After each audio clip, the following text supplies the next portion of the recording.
Hello everyone, and welcome to another walk around short drive video that I do on cars that come through my shop.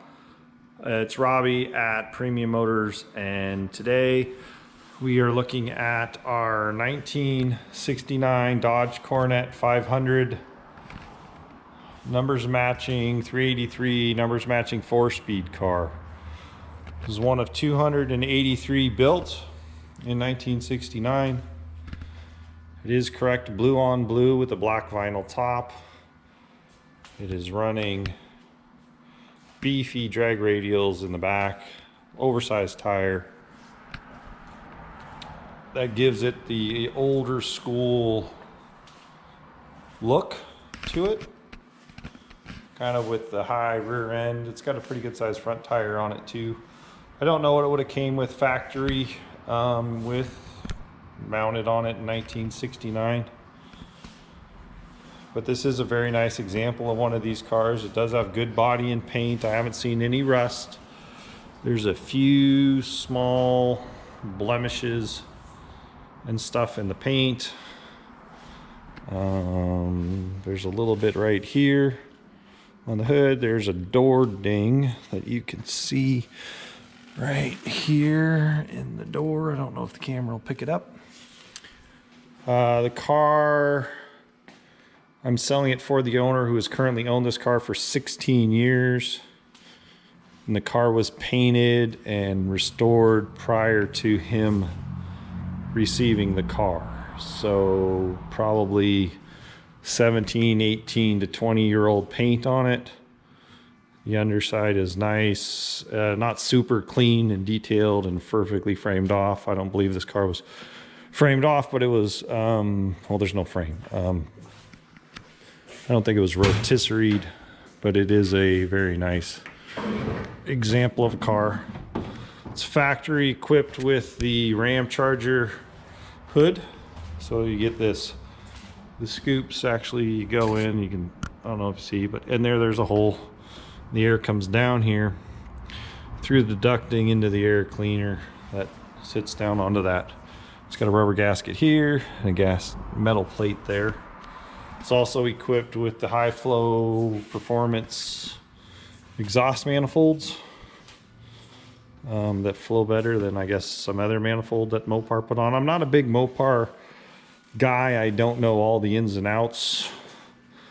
I know if you look online, you don't see many Coronet 500s that are equipped like this.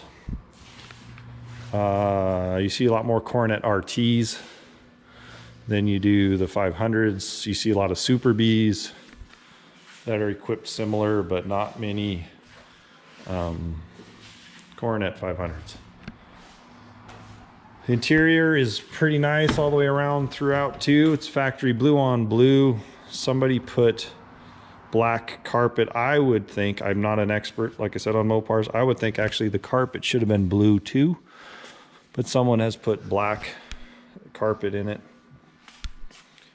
It's got nice conditioned seats,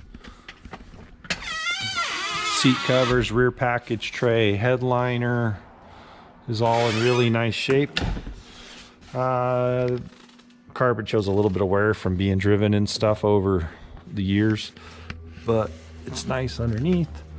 Set of aftermarket gauges down there to kind of keep control of your engine and stuff that your car's doing. I like the wood grain shifter knob. That's a nice feature. It is factory Hurst equipped car. Here's shifter.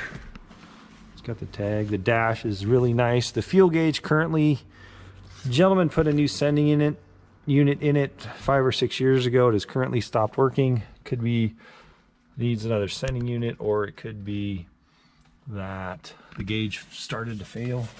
Haven't really looked into it. That was a factory, I know the lighting ain't great in here, but this is a factory AM FM 8-track player.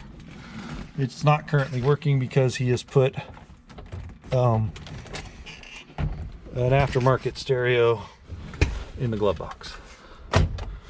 That does work. If you turn the key on and you put it into reverse,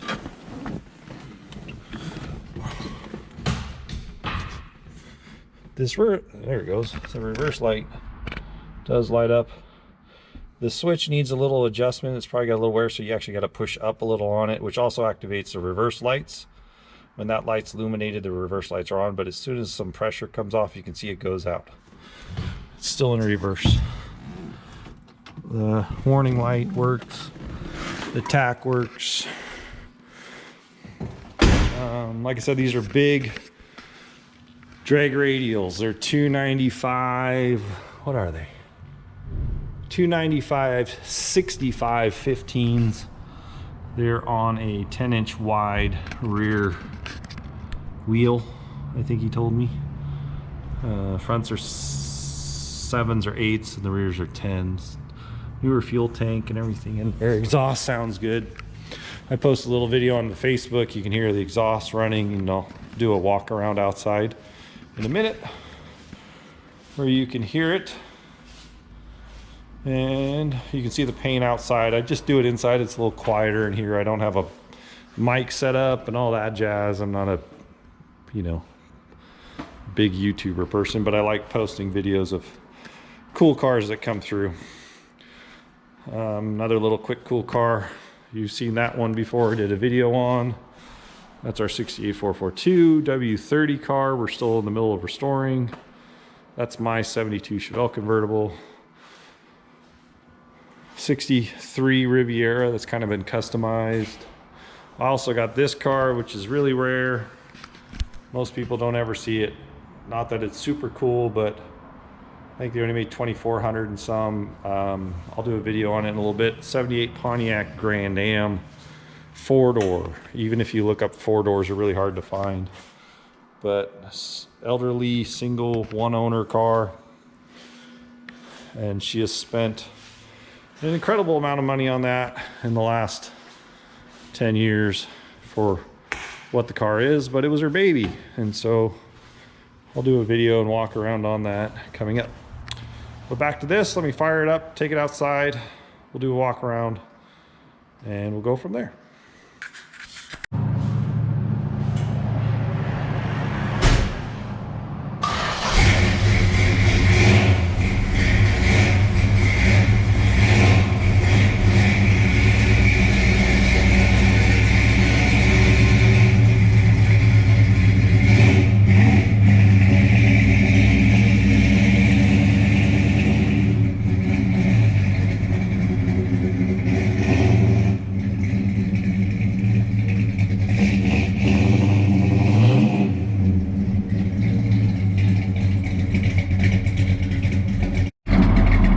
Okay, here we are outside. You can hear it. It's got a nice cam in it. It's a pretty stock motor, other than it just has a bigger cam. Here's what it looks like out in the sun. It's a very pretty car. I like the sleeper wheels, but it doesn't really look sleeper with those big meats back there.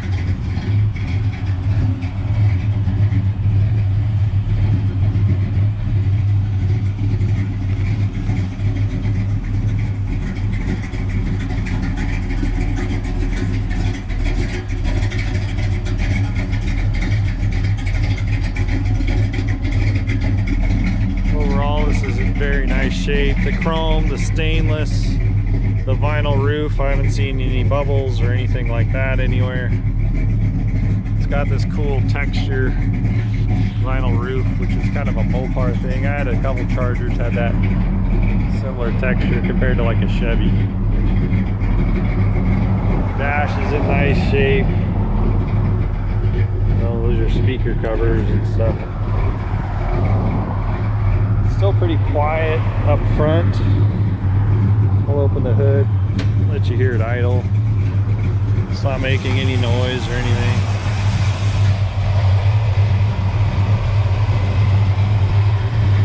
Motor sounds really good.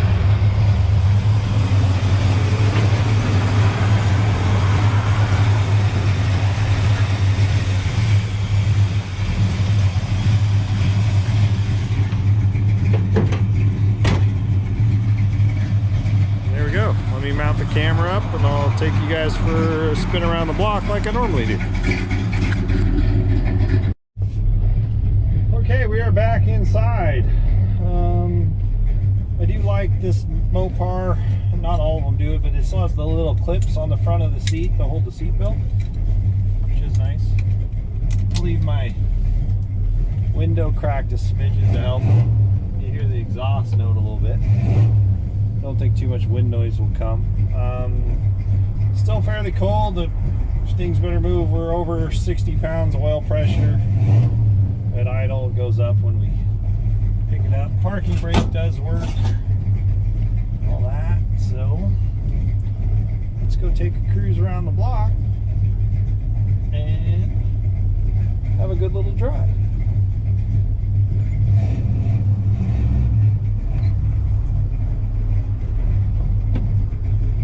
So it is the original rear end. It's an 8 3/4, but the gear ratio has been changed in it. It is now running 373 gears, but with the taller tires, it's not quite 373s.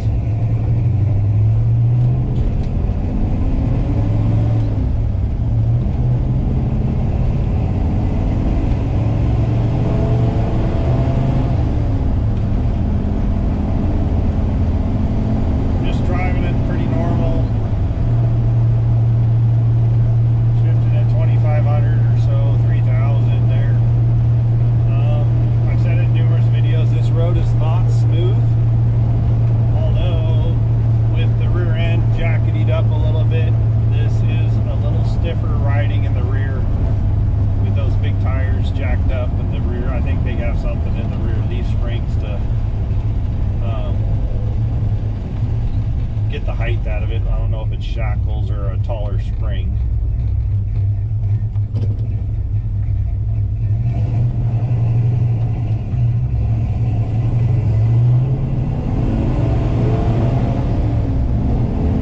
Shifter feels good.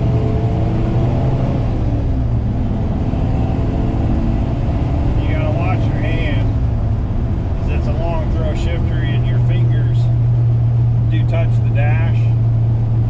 Shift it open palm, but if you're like a big forceful shift, you'll probably bust your knuckles on it.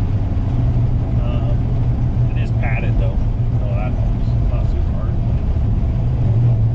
but yeah, like my finger right there is touching the dash. So there's a little bit of a noise. Probably the speedo cable needs to be greased. Giving the thumbs up there from that guy.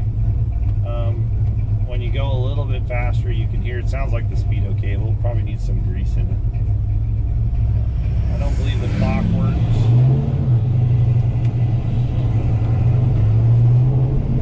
It doesn't seem to change time. Lights, the blinkers, all that work. Steering's good. I'm not really chasing it all over the road. Light power steering, manual brakes on it, manual drum brakes all the way around, power steering. That's the way the car was equipped, I'm told. Like I said, the car is missing the fender tag, but the owner has the broadcast sheets at his house. The car is equipped according to the broadcast sheets.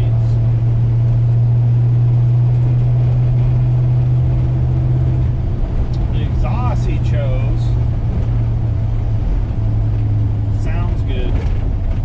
I almost find it a little droney though when you get up to speed in 4th gear and you're just kind of, you know, cruising in 4th.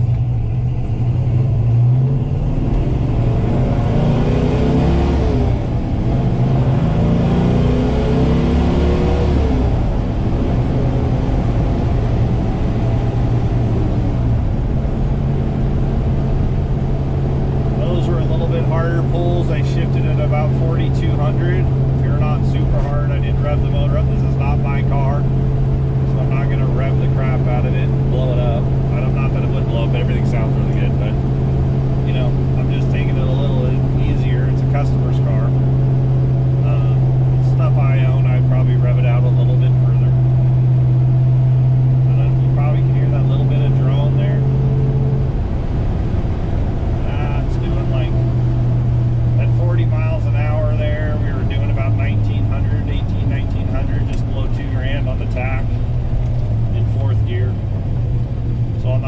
it's probably zinging a little bit more, you know, but 373 gears and the old school 4-speed.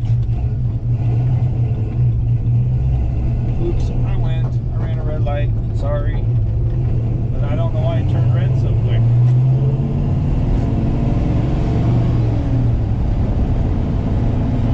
I do like the way the car drives. My personal opinion, I would probably get rid of the big beefy tires at the back and go more traditional and just make the rear end a little bit softer.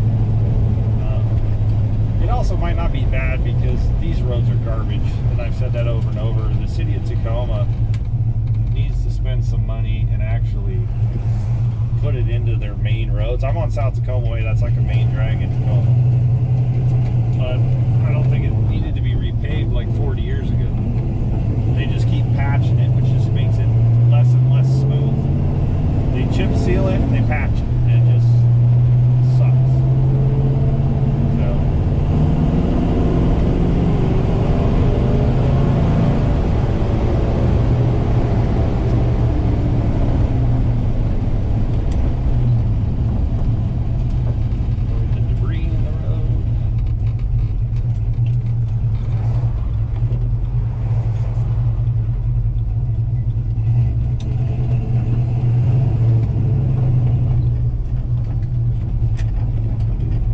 does have a pretty sinister look when you see this car on the outside. It is a pretty cool car. I haven't noticed any overheating issues.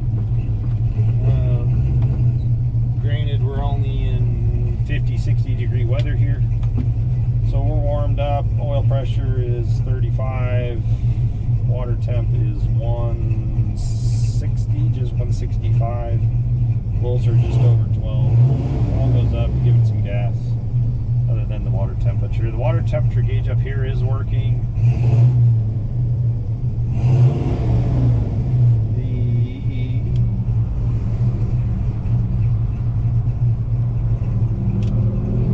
I don't know if that alternator gauge is working. Tach seems to be working good, and like I said, the fuel tank stopped working on the owner a little bit ago, even though he already replaced it. Well, I hope you liked the video drive. This is a cool car. It wouldn't have been, you know, it's a pretty nice car to own. It's pretty nice all the way around, other than a few imperfections from being an older job, which is what you normally see when they're not really garage queens. The odometer was rolled back to 0 when the car was restored, and it is now showing 5,393 miles on it. So that's from when they restored it. And that's it for the video. I hope you have a nice day.